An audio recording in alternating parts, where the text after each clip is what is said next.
Big time matchup coming up on Sunday. It's the second divisional game for the Minnesota Vikings, and it's against the Chicago Bears. That's going to be a tough-ass matchup, folks. Let's go ahead and talk about it. We'll start with the Chicago Bears offense. After looking like he regressed the first 2 weeks of the season in comparison to last year anyway, this past Monday night, Mitch Trubisky finally had his breakout game of the early season against the Washington Redskins. I still think it's fair to question whether this past Monday night was the real Mitch or if it's closer to the first 2 weeks of the season or if it's somewhere in the middle between the two sides. Either way, the Chicago Bears offense is based off a lot of trickery. Misdirections, read options, the RPOs, run pass option plays. They have a go-go gadget offense. They also have a ton of playmakers. Allen Robinson, Taylor Gabriel, Trey Burton, David Montgomery, Tariq Cohen. But here's where the area of opportunity lies. Number one, Mitch Trubisky needs to show that he can be consistent in the passing game to hit his receivers. The first 2 weeks of the season, he couldn't even hit wide open receivers consistently anyway, but he needs to show that he can be consistent in the passing game beyond just Monday night and beyond just the one read throw passes. Also, if he can't, then the passing game is neutralized. Also, Tariq Cohen, Matt Nagy, I'm looking at you. What's going on, dog? You're not using Tariq Cohen to his full potential. Tariq Cohen went from last year a dynamic playmaker that can stretch the field, a combo running back, wide receiver hybrid type of player, really, really explosive too. Now this year so far, he's a running back that can catch out the backfield. It's crazy. And to make sure that I paint the proper picture here, last year, Tariq Cohen averaged 10.2 yards per reception as a running back. So when it comes to the entire National Football League, he averaged more yards per reception than Vikings tight end Kyle Rudolph, more than Vikings wide receiver Stephon Diggs. He is an explosive player, and they're not really using him. But you know what? If you're going to keep doing that, that's advantage Vikings. I will take that. Still, with all their flaws on offense and Mitch Trubisky has the widest margin of error in the entire National Football League, and it's not even close, all because of the Chicago Bears defense.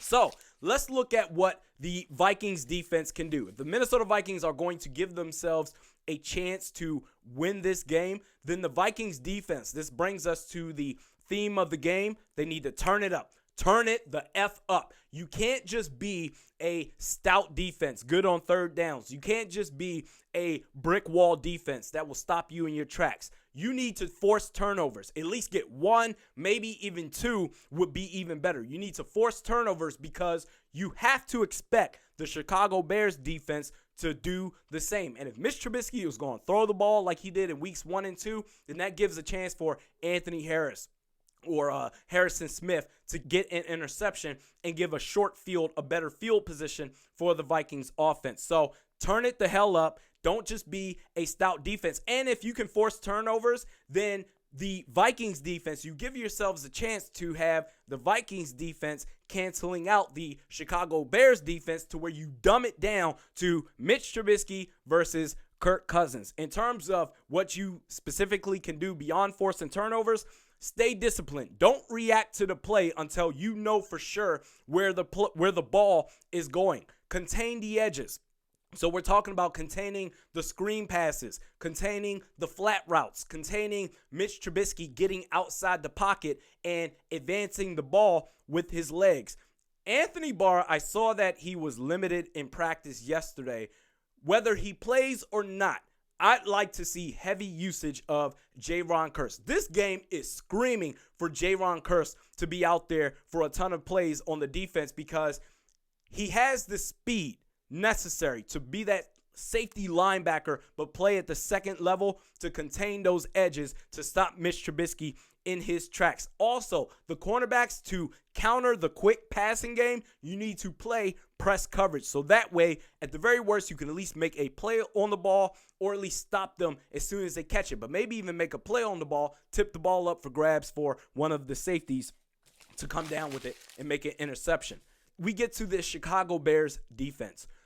They wreak havoc damn near every single play. They have no weakness on this defense at all three levels. Clinton Dix, he's having a resurging year.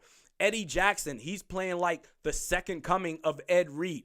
Kyle Fuller is playing out of his mind. He's playing like a top 5 cornerback in the league.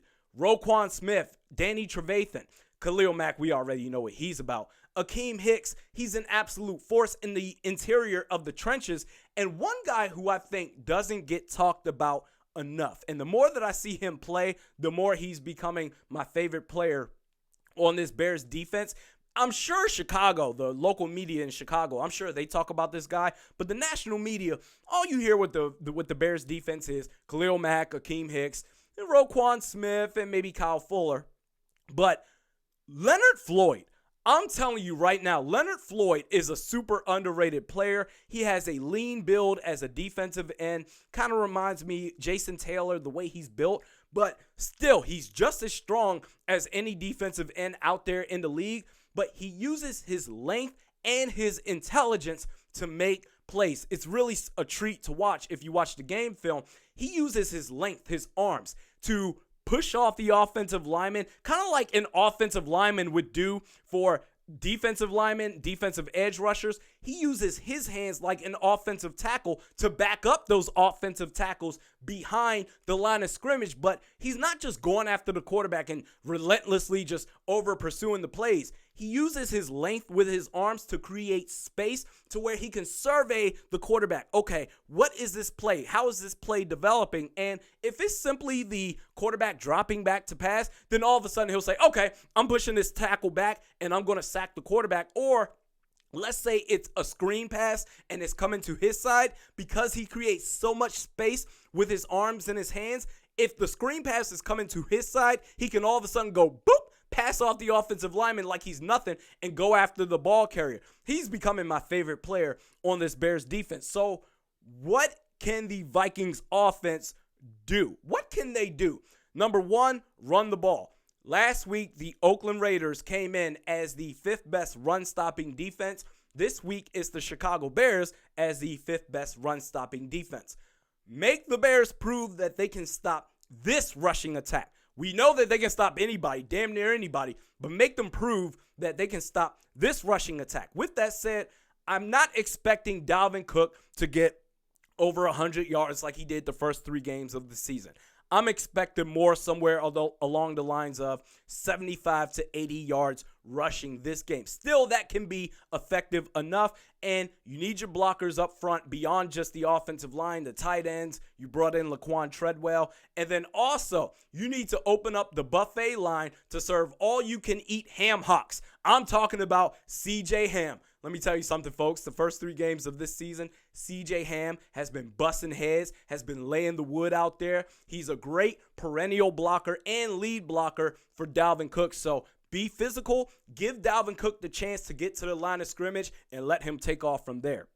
Number 2, limit the volume of passes for Kirk Cousins. So don't let him, I'm thinking anywhere along the lines of 20 to 25 passes max. If you go beyond that, 30, 35 passes, with Kirk Cousins and his airhead abilities and his airhead throws at times, you're giving the Bears defense more opportunities to intercept the ball and create turnovers. And especially if he's doing 3-step dropbacks, even if it's play action, even 3-step dropbacks, if you expect to survey the field and wait for the routes to develop, you're giving the Bears defense more opportunities to not only create sacks, but sack fumbles, and that's not good at all. Which brings me to the next point.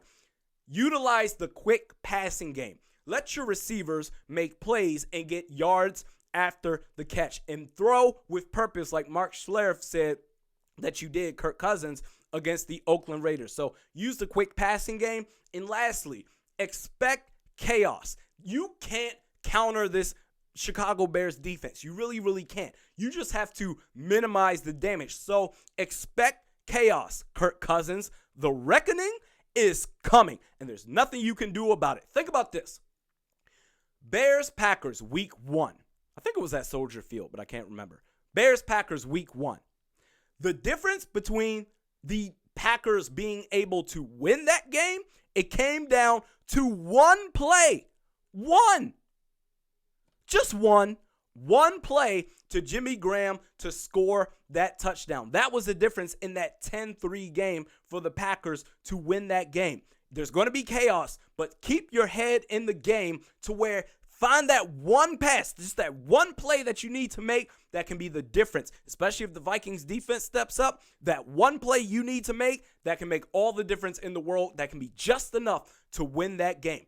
We don't need aw shucks Kirk Cousins, the guy that clearly rehearses his lines, even in all those commercials that he does. Hey guys, check out this pillow. It's really soft. I use it every day. Get this pillow at whateverpillow.com. It's going to help you out. Like, no, we need you like that, Kirk Cousins, the guy that's just pissed off and ready to prove everybody wrong. Keep your head in the game and give yourself a chance to win this game. With that said, I don't think the Vikings are going to win this game. I think they'll give themselves a chance. I need Kirk Cousins to step up. And if he goes back to how he usually is, then the Bears, they're probably going to squeak by. I do expect this Vikings defense to step up. But not to say they can't win. Kirk Cousins, you got to show me. I'll believe it when I see it. Show me. We do this 3 times a week. Mediocre at Best Sports Podcast with Realistic Randy. Check me out on Twitter at realistic_Randy. Facebook at Realistic Randy. The audio podcast, SoundCloud. You can find a link to the audio podcast in the description of this video. Enjoy the game, folks.